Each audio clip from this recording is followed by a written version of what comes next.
Graça e paz, meus irmãos. Louvado e agradecido seja o nome do nosso Deus. Agradecemos a Deus por mais um domingo em que vamos estudar a sua palavra, mais um domingo em que vamos ter a EBD, a sua casa. Vamos adorar o nosso Deus, vamos cantar louvores e vamos aprender da sua palavra. Agradecemos a Deus pelo privilégio que nós temos de poder estar na sua presença, seja qual for o dia e a hora da semana. Eu convido você a orar conosco nesse instante. Senhor nosso Deus, nosso Pai, nós somos gratos a Deus por mais um dia que o Senhor nos concedeu. Amém. Nós somos gratos a Deus porque o Senhor tem cuidado de nós, ó Deus, porque o Senhor tem suprido as nossas necessidades, Amém. porque o Senhor tem derramado a tua graça e a tua misericórdia sobre nós, ó Deus. Sim. Muito obrigado, ó Deus, por mais este dia, Senhor. Que o Senhor derrame, Senhor, bênçãos sobre as nossas vidas, ó Deus, e abençoando, ó Deus, o professor Wendel com o estudo, e nós possamos, como alunos, aprender mais e mais da tua palavra e alimentar dela, Pai. Amém, Jesus. Fica conosco, em nome de Jesus. Amém. Amém. Glória a Deus. Convido você a abrir a palavra de Deus no Salmo 128, que tem por título: Aquele que teme a Deus será abençoado na sua família. Bem-aventurado aquele que teme ao Senhor e anda nos seus caminhos, pois comerás do trabalho das tuas mãos, feliz serás e te irá bem. A tua mulher será como a videira frutífera aos lados da tua casa, os teus filhos como plantas de oliveira à roda da tua mesa. Eis que assim será abençoado o homem que teme ao Senhor. O Senhor te abençoará desde Sião, e tu verás o bem de Jerusalém todos os dias da tua vida, e verás os filhos de teus filhos, e a paz sobre Israel. Amém. Louvado seja o nome desse Deus tão maravilhoso. Hoje nós vamos estudar a lição de número 12, que tem como título A Conduta do Crente em Relação à Família. Este salmo, ele nos indica, nos orienta o que fazer para sermos abençoados e termos uma família abençoada. Nesse momento, vamos louvar ao nosso Deus com o cântico do cantor cristão, com a diaconisa Marta. Amém. É o 126, louvai. Louvai, louvai, Cristo bom mestre divino, por nós na cruz ele sofreu, morreu. Perdão, perdão, hoje aos contritos outorga, pois precioso sangue na cruz verteu. Sim, louvai-o, ele tão exaltado, mediador que nunca nos faltará. Louvai, louvai, fala da sua grandeza, do perdão, da graça que a todos dá. Louvai, louvai, Cristo bom mestre divino, conselhos bons dá ele ao pecador. Anunciai as bênçãos maravilhosas concedidas por este Salvador. E de todos, servos de Jesus Cristo, ele nunca vos abandonará. Louvai, louvai, fala da sua grandeza, do perdão, da graça que a todos dá. Louvai, louvai, Cristo bom mestre divino, cantai, cantai, seu grande amor cantai. Fiéis cantai, de coração bem unidos, seu poder e glória louvai, louvai. Qual pastor que cuida do seu rebanho. Cristo assim os crentes protegerá. Louvai, louvai, falai da sua grandeza, do perdão, da graça que a todos dá. Glória a Deus. O hino nos convida a louvar a Deus, né? Louvar a Deus pela sua graça, pelo seu amor, pelo perdão que Ele nos concede, né? E está sempre disposto e pronto a nos perdoar. Convido você agora a adorar ao Senhor junto com o Ministério de Louvor. Amém. Sido fiel e tem mostrado que está conosco. O Senhor é o Deus de promessas. Nós vamos louvar nesse momento, exaltando o nome dEle, exaltando o nome do Senhor Jesus e adorando ao Senhor Jesus.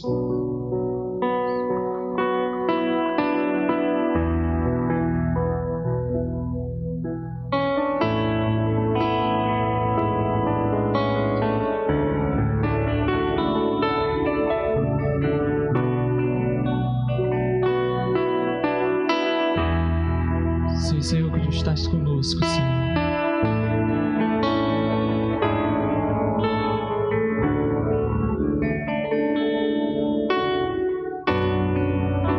Sei que os Teus olhos, sempre atentos, permanecem em mim.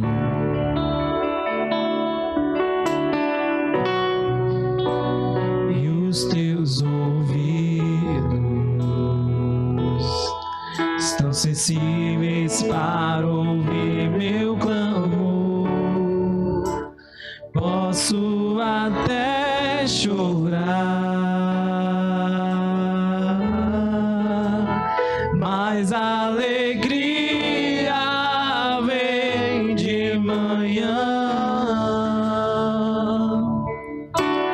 És Deus de perto e não de longe, nunca mudastes, Tu és fiel.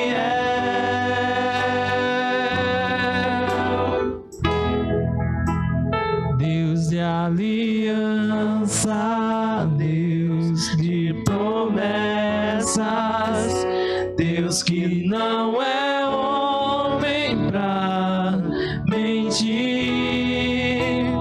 Tudo pode passar, tudo pode mudar, mas Tua palavra vai se cumprir.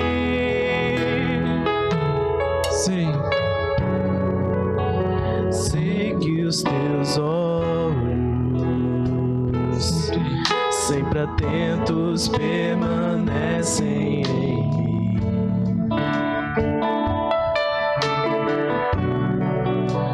E os Teus ouvidos estão sensíveis para ouvir meu clamor. Posso até chorar, mas a alegria vem de manhã. És Deus de perto e não de longe, nunca mudastes, Tu és fiel.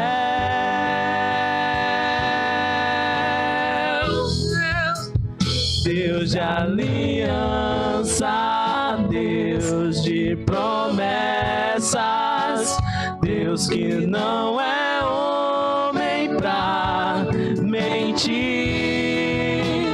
Tudo pode passar, tudo pode mudar, mas Tua palavra vai se cumprir.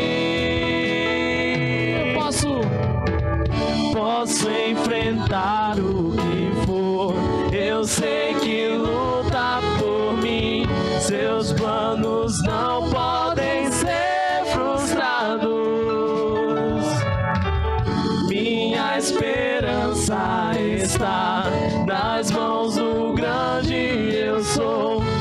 Teus olhos vão ver o impossível acontecer.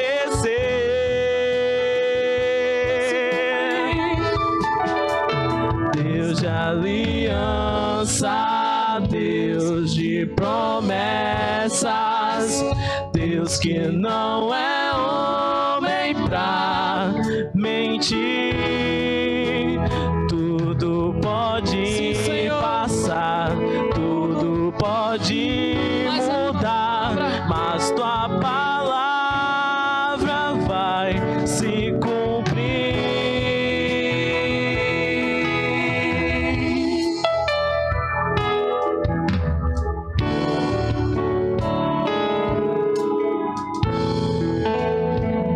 Tu queres estar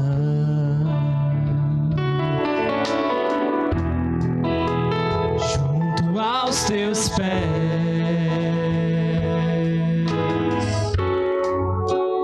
pois prazer maior não há que me render e adorar. Sim, tudo que há em mim, quero te ofertar, quero te ofertar.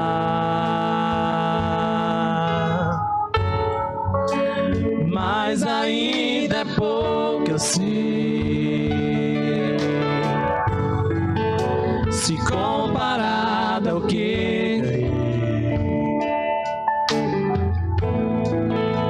Não sou apenas servo, teu amigo me tornei. Eu te louvarei, Senhor, te louvarei.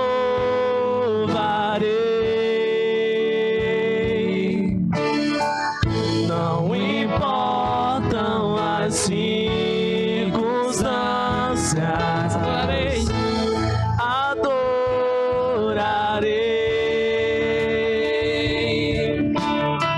somente a ti, Jesus.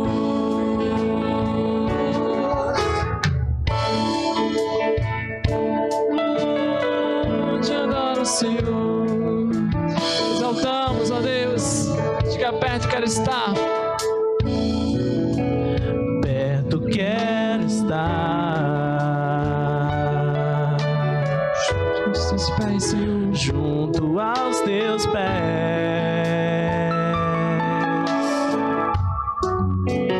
pois prazer maior não há que me render e te adorar. Tudo que há em mim,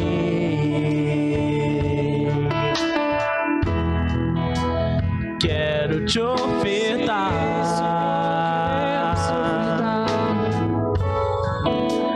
Mas ainda é pouco, eu sei,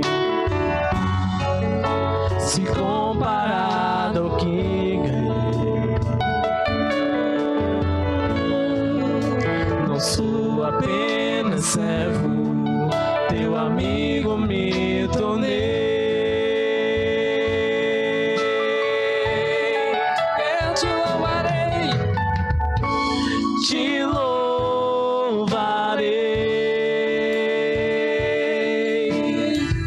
Não importam as circunstâncias,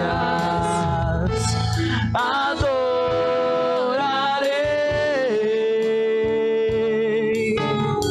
somente a ti, Jesus.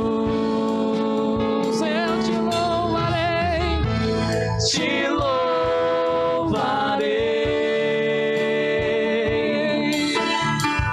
Não importam as circunstâncias, adorarei somente a ti, somente a ti, Jesus. Aleluia, temos vivido dias onde essa canção ela tem que ser vivida, não só cantada. Por quantas vezes nós entramos na igreja ou até mesmo de nosso lar e cantamos, te louvarei, não importam as circunstâncias. Esse é o momento de viver, esse é o momento de viver o que nós cantamos. Talvez o inimigo ele pensasse que fosse parar a igreja por conta de uma pandemia. Talvez ele pensasse, não, esse é o momento da igreja se fortalecer e louvar e exaltar o nome do Senhor, para que quando tudo isso passar, nós estejamos aqui juntos, fortes, e esse lugar vai ficar pequeno, não por causa de pessoas, mas por causa da presença do Senhor que se fará.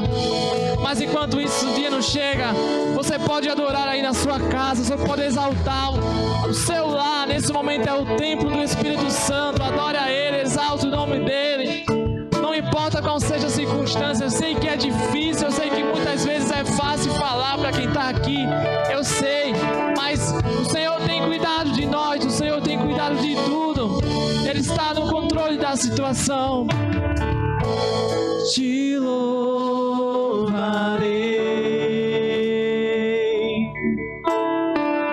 não importam as circunstâncias, te adoramos, Senhor, te adorarei,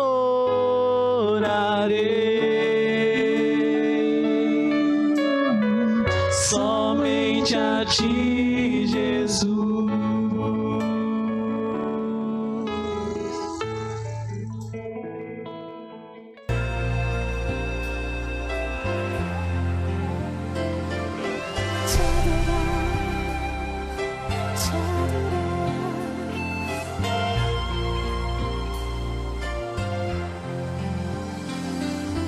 Deus está me preparando para um novo tempo.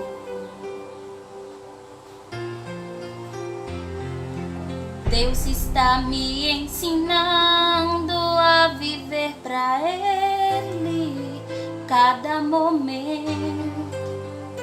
E a tribulação só produz em mim paciência.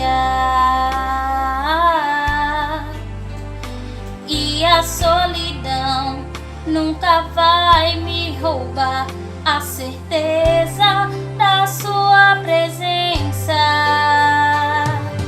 Deus está me ensinando a viver. Deus está me ensinando a sonhar. Deus está me preparando para ver todas as promessas que eu vou conquistar. Deus está me ensinando a obedecer. Deus está me ensinando a amar. E enquanto eu espero a minha bênção, Deus está me ensinando a adorar, me ensinando. Deus está me ensinando a adorar, me ensinando. Deus está me ensinando a adorar, me ensinando. Deus está no dilúvio, no êxodo, na prisão, na pobreza, na escassez, na seca do sertão, no calor do deserto, no mar que foi aberto, naquele projeto que nunca deu certo, nos enlutados que choram seus mortos, nos escombros de um terremoto, nas ruínas de um muro caído, no choro da mãe que perdeu seu filho querido, nos gritos de pavor, no silêncio da dor, nos currais, nos palácios, nos hinos de louvor, na cova dos leões, na morte de cruz, nas gotas de sangue que verteu Jesus, nas tribulações e nas perseguições, e nas notas de muitas, de muitas, de muitas, de muitas canções,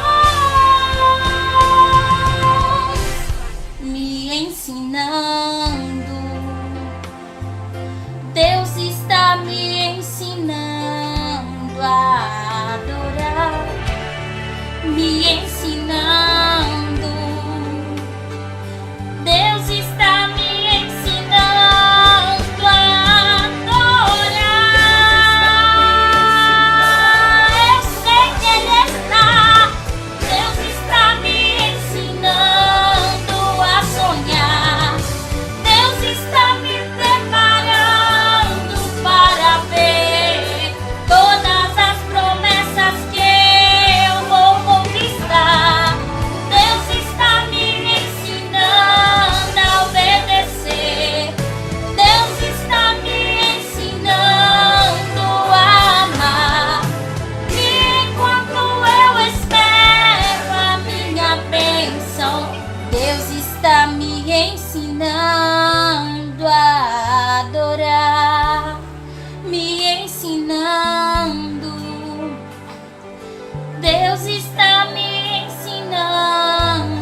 Deus, louvado seja o nome do nosso Deus. É maravilhoso a gente cantar louvores a esse Deus, né?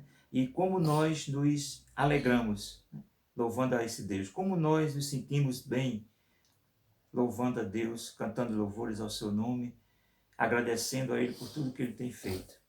Amados, está se aproximando já o dia em que nós vamos poder ter alguns cultos. Graças a Deus por isso. E nós, desse instante, queremos convidar você para convidar as crianças para assistir a aula para as crianças e, em seguida, a aula com os adultos, com o professor Wendel. Convide, chame suas crianças agora para a sala, que é o momento do estudo infantil, e, em seguida, o estudo dos adultos. Oremos. Maravilhoso Deus, soberano Pai, te damos graças, Senhor amado, pelo privilégio que nós temos de estar na Tua presença, Senhor, por este momento, ó Deus amado, abençoado da EBD, ó Pai Celestial, por esse momento, ó Pai, em que vamos estudar a Tua palavra, Senhor.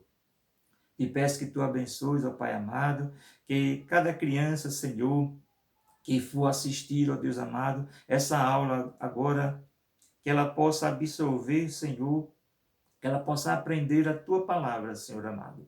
Abençoa também, ó Deus, os adultos, abençoa o professor Wendel, ó Pai amado, que Tu possas continuar derramando a Tua graça sobre a sua vida e que ele possa, ó Deus, cada dia, Senhor, ter condições de melhor, Senhor, transmitir para nós o ensino da Tua palavra, Senhor.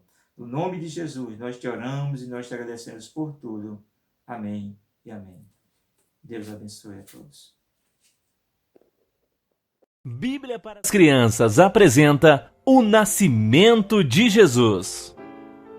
Há muito tempo atrás, Deus enviou o anjo Gabriel para uma jovem meiga judia chamada Maria. Ele disse: "Você terá uma criança e seu nome será Jesus. Ele será filho do Altíssimo, ele reinará para sempre." "Como é possível?" disse a jovem perplexa. "Eu sou virgem." O anjo disse a Maria que a criança seria o Filho de Deus. Não teria um pai humano. O anjo também disse a Maria que sua prima Isabel teria uma criança na sua velhice. Isso era um milagre também. Logo depois, Maria foi visitar Isabel. Elas louvaram a Deus juntas. Maria estava noiva com um homem chamado José. José ficou triste quando soube que Maria estava grávida. Ele achava que algum outro homem era o pai. Em sonho, um anjo do Senhor disse a José que a criança era filho de Deus. José deveria ajudar a Maria a criar Jesus. José confiou e obedeceu a Deus. Ele também obedecia às leis de seus pais. Por causa de uma nova lei, ele e Maria foram à cidade onde nasceram, Belém, para a contagem do povo que seria feita. Maria estava quase tendo seu bebê, mas José não conseguiu encontrar um lugar para ficarem. Todas as hospedagens estavam lotadas. José finalmente encontrou um estábulo. Ali, o neném Jesus nasceu. Sua mãe o deitou numa manjedoura, um lugar onde a comida dos animais eram colocada. Perto dali, pastores guardavam seu rebanho. Um anjo de Deus apareceu e conta uma notícia maravilhosa. Hoje, nasceu na cidade de Davi o Salvador, que é o Cristo, o Senhor. Vocês encontrarão uma criança deitada em uma manjedoura. De repente, uma multidão de anjos apareceu, louvando a Deus e dizendo: "Glória, Deus nas alturas e paz na terra, às pessoas a quem Ele quer bem." Os pastores correram até o estábulo. Depois que viram o menino, eles contaram a todos o encontro com os anjos e o que eles disseram sobre Jesus. 40 dias depois, José e Maria trouxeram Jesus ao templo em Jerusalém. Lá, um homem chamado Simeão deu glórias a Deus pelo nascimento do menino, enquanto Ana, uma senhora idosa, serva de Deus, também louvava e agradecia pela criança. Ambos sabiam que Jesus era filho de Deus, o Salvador prometido. José ofereceu em sacrifício 2 pássaros. Esse era a lei para pessoas pobres quando nascia uma criança. Algum tempo depois, uma estrela muito especial guiou homens sábios que moravam no Oriente. Eles perguntaram: onde está o menino que nasceu para ser rei dos judeus? Nós queremos adorá-lo. O rei Herodes soube o que os sábios do Oriente haviam falado. Preocupado, ele pediu que eles contassem a ele quando o encontrasse. Ele disse: eu quero adorá-lo também. Mas era mentira. Herodes queria matar Jesus. A estrela guiou os sábios até o exato local onde Maria e José moravam com a criança. Ajoelhando, os viajantes adoraram e ofereceram ricos presentes a Jesus, ouro e perfumes. Deus avisou aos homens sábios para voltarem em segredo para casa. Herodes ficou furioso. Determinado a destruir Jesus, o cruel governante mandou matar todos os meninos com menos de 2 anos nascidos em Belém. Mas Herodes não poderia ferir o Filho de Deus. Avisado em sonho, José levou Maria e Jesus em segurança para o Egito. Quando Herodes morreu, José trouxe Maria e Jesus de volta do Egito. Eles moraram na pequena cidade de Nazaré, perto do mar da Galileia.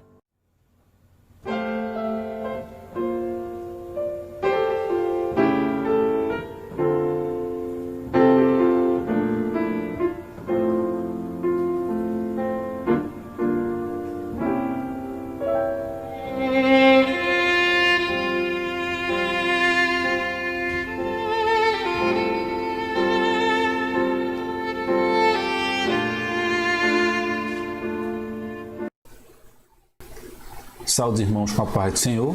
Graças a Deus estamos aqui para mais uma lição deste domingo, né? E hoje, 21 de junho de 2020, né? Estamos na lição de número 12, a nossa penúltima lição, né? E hoje temos um tema, um assunto extremamente relevante, extremamente importante dentro dessa lição, né?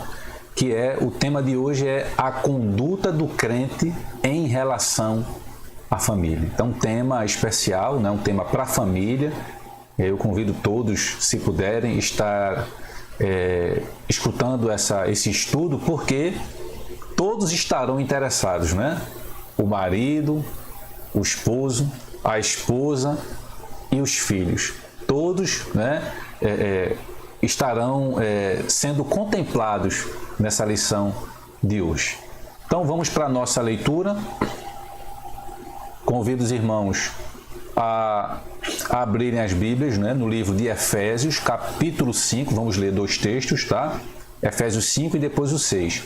O 5, nós vamos ler do capítulo 5, do versículo 21 ao versículo 33. É uma leitura um pouco extensa, mas importante para o nosso estudo nesta manhã. Que diz assim, Efésios 5, a partir do 21. Sujeitando-vos uns aos outros no temor do Senhor, vós, mulheres, sujeitai-vos a vosso marido como ao Senhor. Porque o marido é a cabeça da mulher, como também Cristo é a cabeça da igreja, sendo ele próprio o Salvador do corpo. De sorte que, assim como a igreja está sujeita a Cristo, assim também as mulheres sejam em tudo sujeitas a seu marido. Vós, maridos, amai vossa mulher, como também Cristo amou a igreja e a si mesmo se entregou por ela, para a santificar, purificando-a com a lavagem da água pela palavra, para apresentar a si mesmo igreja gloriosa, sem mácula, nem ruga, nem coisa semelhante, mas santa e irrepreensível. Assim, devem os maridos amar a sua própria mulher como o seu próprio corpo. Quem ama a sua mulher, ama-se a si mesmo. O versículo 29.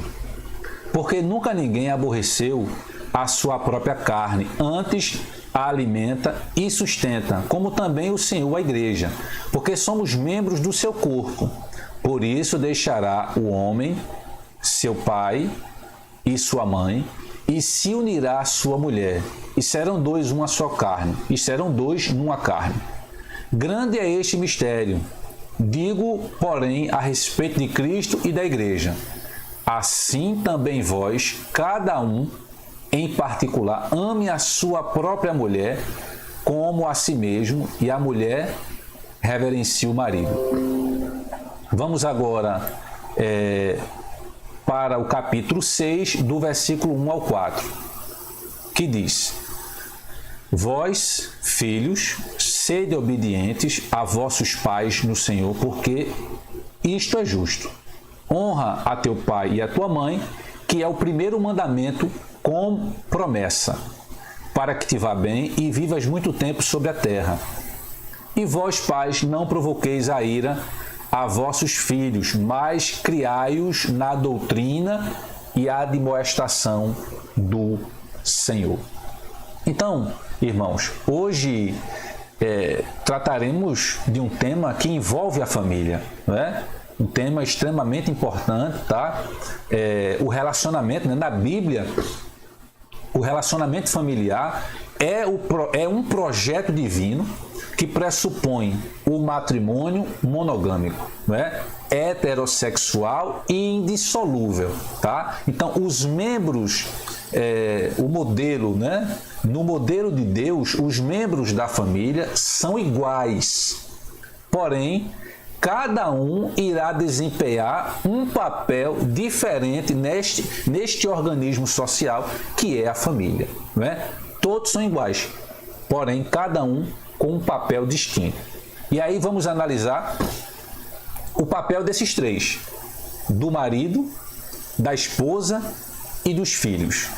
Começamos aí a conduta do crente na condição de marido, tá? Então, o apóstolo Paulo, ele enaltece, né, o matrimônio, o casamento, e o eleva ao mais alto patamar ao comparar o marido a Cristo e a esposa à igreja. Quando a gente trata desse tema, né, família, marido, esposa, isso é um tema que para muitos é polêmico, só que não é, exatamente porque o modelo que se tem de família não é o modelo cristão, é o modelo do mundo. E este modelo, ele é um modelo corrompido, não é? Mas se tivermos como modelo o modelo cristão, nós não teremos polêmica, tá? E aí vamos lá. Já os irmãos vão entender porque eu coloquei essa palavra aí. O papel do marido como líder da família. Então, a Bíblia, tá? Na Bíblia, a ordem de autoridade, ela é observada da seguinte maneira. Então, veja aí qual é a questão da polêmica, né? Então, vamos lá. Deus é a cabeça de Cristo. Cristo é a cabeça do homem. E o homem é a cabeça da mulher. Então, o marido é a cabeça da mulher, como também Cristo é a cabeça da igreja. Então, o modelo de relacionamento do casamento cristão, o marido, ele deve liderar a casa do mesmo modo como Cristo lidera a igreja, visando o seu absoluto bem-estar, né?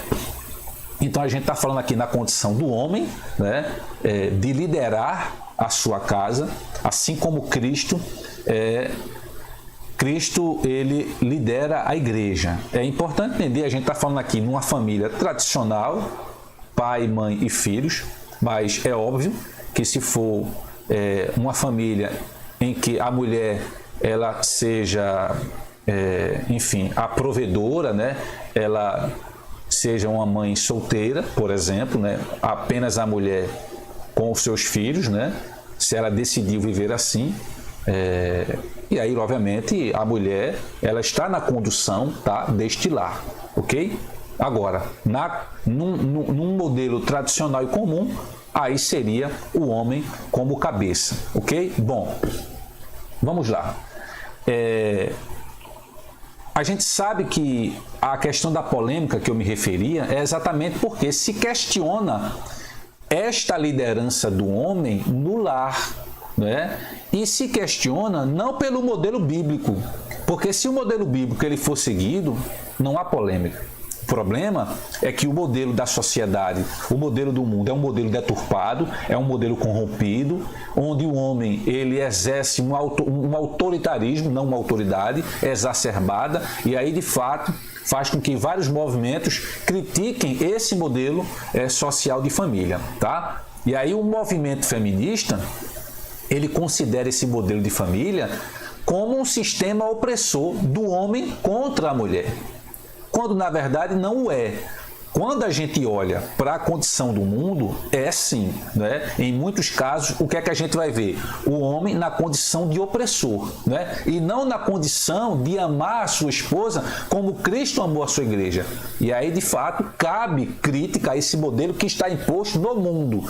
Mas quando a gente pega o modelo dado por Cristo a nós, esse é um modelo perfeito, tá? E esse aí, todos são iguais. E aí a gente vai ver exatamente isso, tá?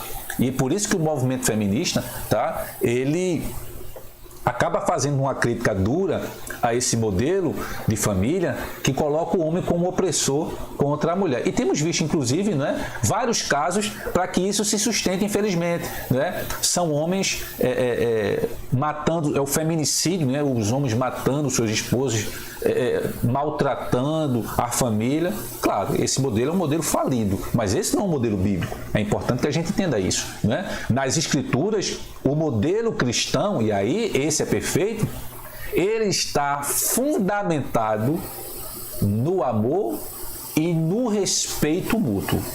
Então veja a diferença do que você tem de família nos padrões do mundo e família nos padrões da igreja, de Cristo. Ou seja, da Bíblia, o que é que a Bíblia coloca? Coloca que o modelo cristão de família está fundado no amor e no respeito mútuo. A gente pode ver isso em João. Abra sua Bíblia em João, capítulo 13, o 35, o 34 e o 35, que diz: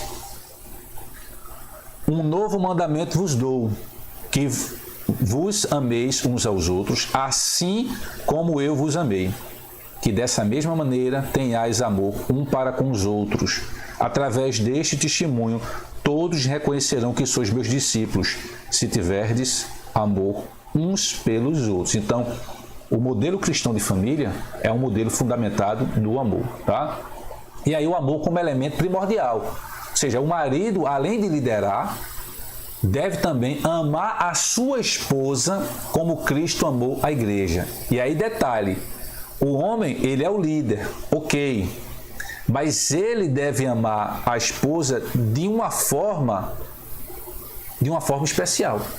Ou seja, da mesma forma que Cristo amou a sua igreja. E isso implica o sacrifício, a prática do sacrifício. Cristo se sacrificou pela sua igreja. O marido, ele precisa também se sacrificar pela sua família, pela sua esposa. Então, Cristo, como diz a Bíblia, Cristo amou a igreja e a si mesmo se entregou por ela. Então, veja, o modelo bíblico em que o homem é o líder, este homem, ele tem que se sacrificar pela esposa. Ok? Então, não há nada de autoritarismo aí. Há uma condição de que o homem, ele precisa, até certo ponto, amar incondicionalmente a sua mulher, caso seja preciso se sacrificar em todos os níveis, tá, por ela, ok? Então a igreja, tá, ela foi atraída para Cristo por meio do amor e não por ameaças ou imposição autoritária. Então, desse modo, os maridos, eles devem também manter a união e a harmonia conjugal por meio do exercício do amor. Cristo não atraiu a igreja por meio da brutalidade. Claro que não. Cristo atraiu a igreja por meio do amor, tá? E é exatamente dessa forma que os maridos, eles devem manter a união e a harmonia no lar, a harmonia conjugal por meio do exercício do amor. Então, e aí a condição do crente com o marido, tá? O cuidado do marido à esposa. Então, a esposa é parte do marido ao declarar: quem ama a sua mulher ama a si mesmo, tá? Então, toda a pessoa mentalmente saudável, equilibrada, ela cuida do seu próprio corpo, né? E o texto diz: quem ama a sua mulher ama a si mesmo. Ou seja, o marido, ele deve dar atenção à sua mulher do mesmo modo que atenta para consigo mesmo. Ou seja, ninguém vai se ferir, né? Muitos hoje cuidam da saúde do seu próprio corpo.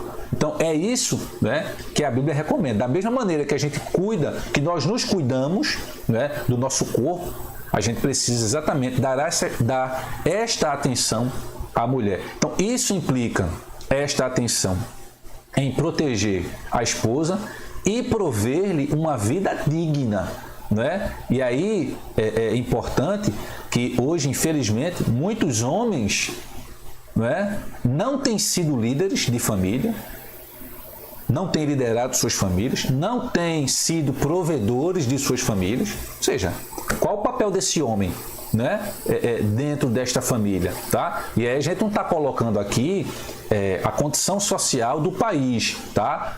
Que a gente sabe que o desemprego assolou. Eu estou colocando numa condição natural em que o pai, por exemplo, está trabalhando normalmente e ele não é um provedor da casa, né? Esse é um grande erro, tá? Então, cuidar, dar atenção à sua esposa, isso implica proteger a esposa e prover-lhe uma vida decente, digna, né? Não se limita aí apenas aos cuidados, às provisões materiais, mas, obviamente, o cuidado também faz parte, o afeto, a consideração e a honra acima de tudo. Então, tal demonstração de amor, ela deve ser sincera, tanto em público quanto em particular, né? Ou seja, é importante demonstrar em público essa afetividade, né, para com a esposa. É bem verdade que cada um tem características, cada família, cada casal tem características diferentes, mas o respeito, esse acima de tudo, ele deve ser primado, né? O marido deve zelar pelo respeito à sua esposa publicamente, né? E obviamente também em particular. Vejamos aí Colossenses capítulo 3, o versículo 19, que diz, Colossenses 3,19: maridos, cada um de vós ame sua esposa e não a trate com grosseria. Se a gente tem visto isso na sociedade, então é essa a crítica que deve ser, né? Não é esse modelo ideal de sociedade, de família, né? E é isso que as pessoas pegam como modelo. Aí, ó, essa família está falida, onde o homem ele não provê a casa, onde ele maltrata a esposa em muitas situações com violência física e não apenas verbal, e em muitos casos chega a violência gerando a morte, né? É o feminicídio, bate nos filhos. Ou seja, é claro que esse modelo está falido, é óbvio, mas nós estamos destacando aqui, tá, o modelo bíblico, em que o homem ele é o cabeça da família, porém este homem ele tem uma série de responsabilidades, né, baseadas no amor e no respeito mútuo.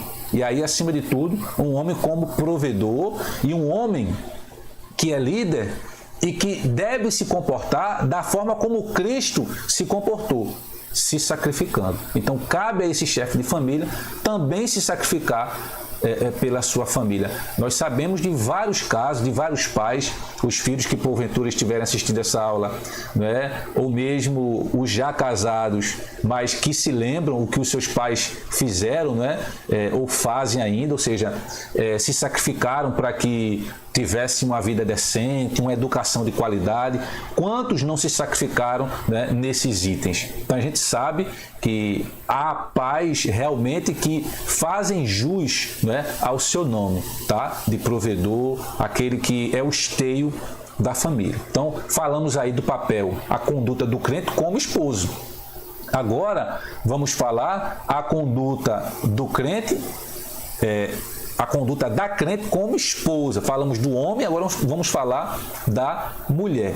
E aí esse é um ponto que traz para a sociedade, ou seja, fora da igreja, uma certa polêmica. É o conceito de submissão cristã, né? Ou seja, a Escritura, a Bíblia, ela ensina a sujeição de uns aos outros no temor do Senhor. Nós lemos isso em Efésios 5:21, tá? Então, alguns exemplos de submissão, eles são apresentados. Vamos aqui elencar alguns.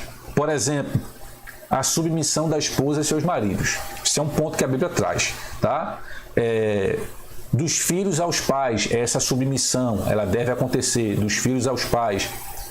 E dos servos aos seus senhores, né? A gente vê isso aí na época do mundo antigo, quando havia a escravidão, como ela era algo comum. Então, ali a obediência, tá? E aí, no caso das esposas, aí, veja, essa questão, então tem que ser submissa, né? Ou seja, essa submissão, ela não deve ser entendida como uma condição de inferioridade, não, né? Porque ela vai se colocar da mesma forma que o homem, enquanto líder, o homem enquanto líder, ele tem que se sacrificar pela sua esposa, pela sua família. Então, o sacrifício da mulher é exatamente isso. Veja, Cristo se sacrificou pela igreja, por nós, para que nós, hoje, podemos ter a possibilidade de salvação, né? Do mundo ter salvação. E o homem, ele está nessa condição de se sacrificar desse nível que Cristo se sacrificou. Então, o sacrifício da mulher é essa parte, é a submissão. Mas isso não a faz, não a coloca em uma condição de inferioridade. Se algum homem estiver colocando a sua mulher em condição de inferioridade, isso está errado. Porque a própria Bíblia ensina a sujeição de uns aos outros no temor de Deus, tá? E aí, no caso das esposas, a submissão, ela deve ser assim como a igreja está sujeita a Cristo. Da mesma maneira que a igreja está sujeita a Cristo, a esposa deve estar sujeita ao seu marido.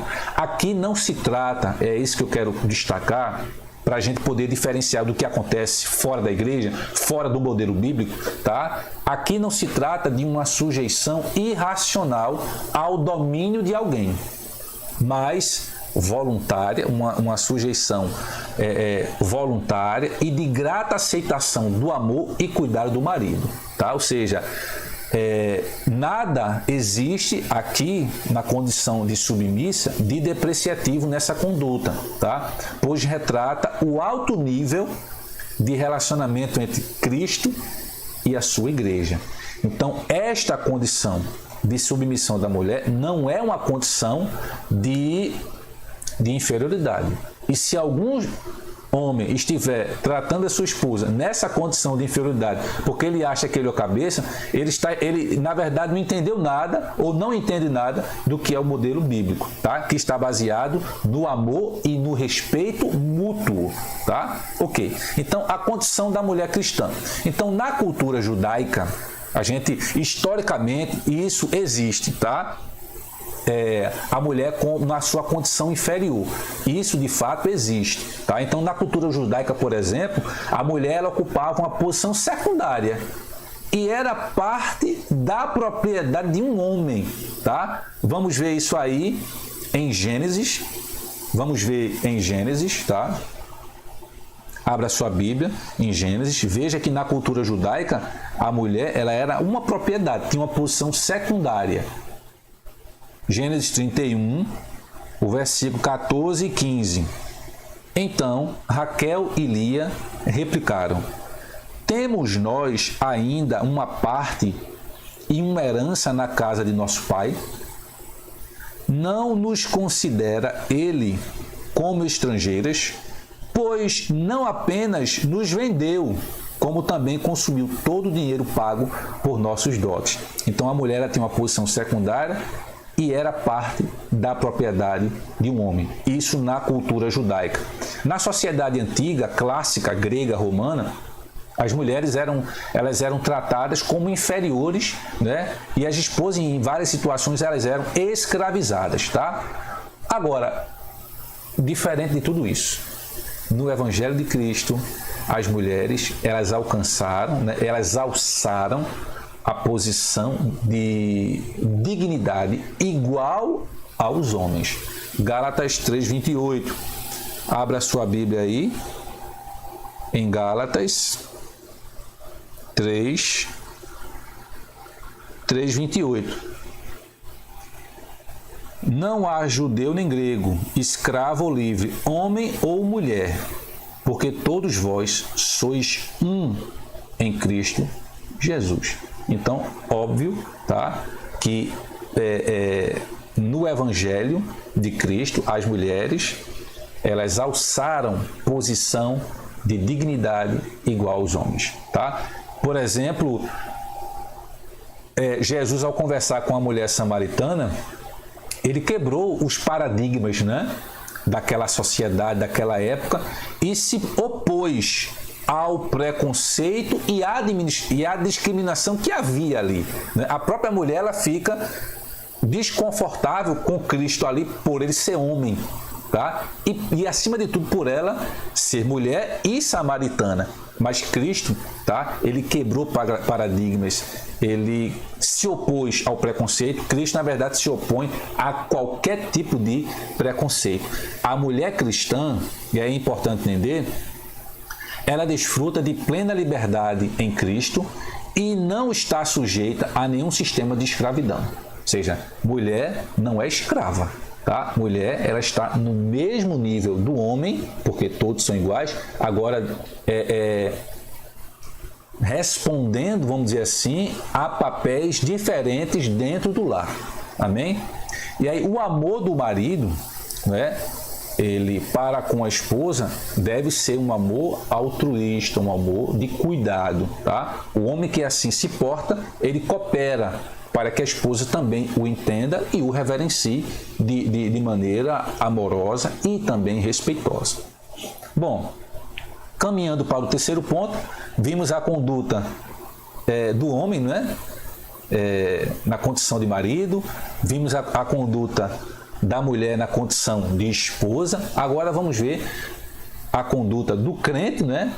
Na condição agora de filhos. Vimos na condição de marido, de esposa e agora na condição de filho, tá? Bom, os pais, eles devem criar seus filhos na doutrina e admoestação do Senhor. Vimos isso em Efésios 6, né?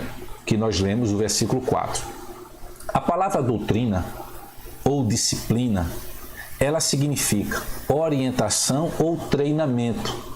Para quê? Uma admoestação seria uma orientação em que sentido? Para o desenvolvimento do caráter, tá? E pronta a obediência às normas. Um filho obediente aos pais é um filho, obviamente, que obedece também às normas da própria sociedade. Então, o limite, tá? Ele é extremamente importante. Então, doutrina, tá? Ou disciplina significa esta orientação que cabe aos pais. Okay? Já a palavra admoestação quer dizer instrução dado pelos pais ou advertência que faculta a distinção, saber diferenciar entre o mal e o bem, né? Então cabe a nós, cabe aos pais, e eu na condição de pai, de ensinar, né? Mostrando a ele o que é certo e que o errado, que ele possa distinguir à luz da palavra e à luz de bons modelos de cidadania o que é certo e o que é errado. Então, cabe aos pais, tá, estabelecer os parâmetros de conduta e reagir contra a desobediência de seus filhos. Ou seja, quando o pai ele não impõe limites ou ele não reage a uma desobediência dos seus filhos, ele está contribuindo para que esse filho ele vá desrespeitar a autoridade dos pais, mãe, né, ou o pai, ok? Então, agora é importante também entender o seguinte: os pais eles devem buscar uma harmonia, ou seja, os pais não devem abusar da sua autoridade recebida, tá? Todo pai é uma autoridade, mas ele deve ser a autoridade, mas não deve ser autoritário, é diferente, tá? Ou seja, os pais devem educar seus filhos com rigor, com disciplina, mas, obviamente, com brandura, com amor, sem o excesso, tá? Ou imposições injustas, a fim de não incitar a ira dos seus filhos. Ou seja, a gente também, enquanto pai, nós não devemos incitar, né, que os nossos filhos eles se irem. Isso a Bíblia já traz, né?